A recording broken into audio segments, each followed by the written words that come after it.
and upgrading things are also free. It automatically does that for you like somebody else did. I've been using my Harley Gmail.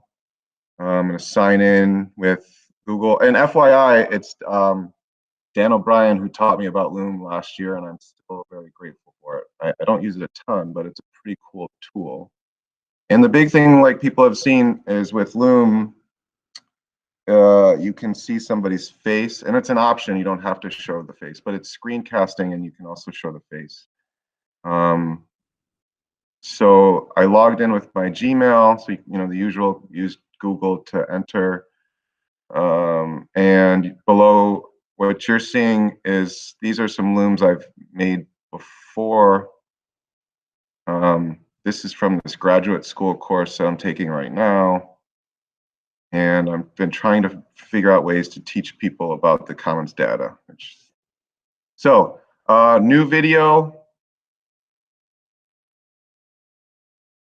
And as you can see on the eyes you can trust, on the right, there's a lot of different options. Screen with the camera, that's sort of getting the little picture of me, and seeing the screencasting, screen only, cam only, that seems kind of creepy. Full desktop. So you got a lot of good stuff and interesting notifications. So the idea of screencasting, just, I know you all know this, is it's a way to videotape whatever is going on your screen, and then you can share that out later on. I'm going to start recording now. So now I have layers of recording. Sometimes you have to be careful about that. Like sometimes you might, one thing might not work because it can't have two things being recorded at once. There was something the other day, it might be this thing, where I had to turn off a camera because I was recording with a different camera. We'll find out. Truth will tell. So I'm just going to select my whole screen, and similar to Google Meet, when you're sharing, it's a little bit picky of, like, you got to make sure you click on everything. So if something's not working, the first thing you got to wonder about is, did I click on everything I'm supposed to click? So share, sweet little countdown, and now I'm screencasting. So everything I'm doing right now is being recorded. Whenever you're done, there's this little green check mark here. You can pause. There's some other buttons, hide menu, and you can move yourself around. This is crazy.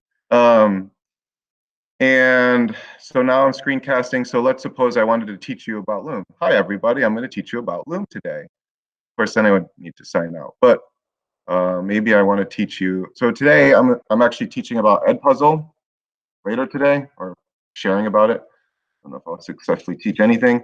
So this is Edpuzzle. So you're seeing my screen because I'm presenting. This is being recorded. And what I can then do when this is all done is export this as like a 5-minute video, and I can share out the instructional video about how to use Edpuzzle. So Belle Sherwood did this last year for her capstone. She makes nice little videos about basic things regarding finance math. So here, double whammy here, embedded learning. I can sign in with Google to Edpuzzle, and I'll stop doing this in about 30 seconds. And then I'll be at Edpuzzle. Okay, great teaching. Done. Nobody wants to learn more about Edpuzzle, so I'm going to stop screen share. I'm going to stop my Loom video. So it says Loom for Chrome is sharing. I'm going to stop sharing. Hope that's not the Google sharing. So now you can see my screen back on the bottom right, telling me that it's been recorded. And now I have a couple options about how I go from here. And again, so much of the digital world and instruction is like there's 4 different ways to do something, and it's totally your personal preference on what you do.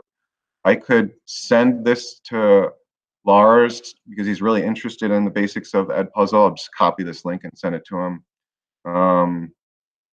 I can edit. There's a couple little edit features. I can trim it. I can. This is higher end stuff that you can play around with. I think for now, if you've never used Loom before, you just want to be able to log in, play around with it, just record a screen, and know how to send it out. My personal big thing that I've learned, and again, you can totally ignore this, is I like to download the video so that I have it. And personally, I use YouTube a lot.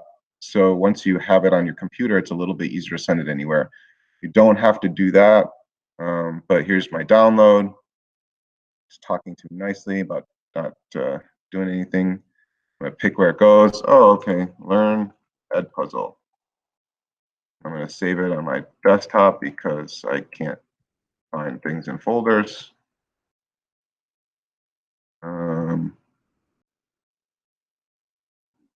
And all of this is going on Schoology, except I might edit some of my poor performance. And then look at this, right on my desktop, learn Schoology. And now you could upload that right onto your course web page or your course page on Schoology. The sky's the limit at this point, but you can upload any of these videos right to your Schoology page. And yes, my desktop is a mess right now. Seth, I'm going to interrupt. I'm sorry. Uh-oh. Do you have to download it to then post it someplace, or can you do a direct link, copy something to your Schoology? Well, that is a great question, Beth Fox. I'm gonna log in. Should we try now, or I think you want if to try on your own? It's the up to link you. sharing on, just like with a Google Doc, you can just copy the link. So I have copied the link, and I'm going to post it to the discrete math class because they're used to me putting random stuff that I'm playing around with on here. I'm going to paste my link. I'm going to say, Edpuzzle, what up?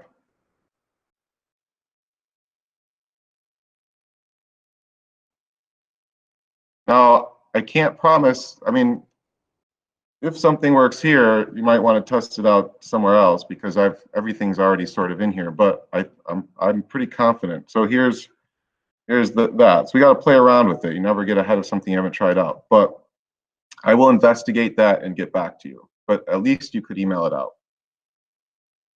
But whether it could, the best way to put that onto Schoology itself, that needs to still be investigated.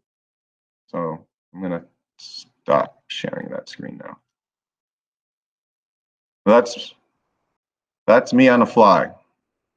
But I will get back to Beth Fox's question and investigate it and give the response.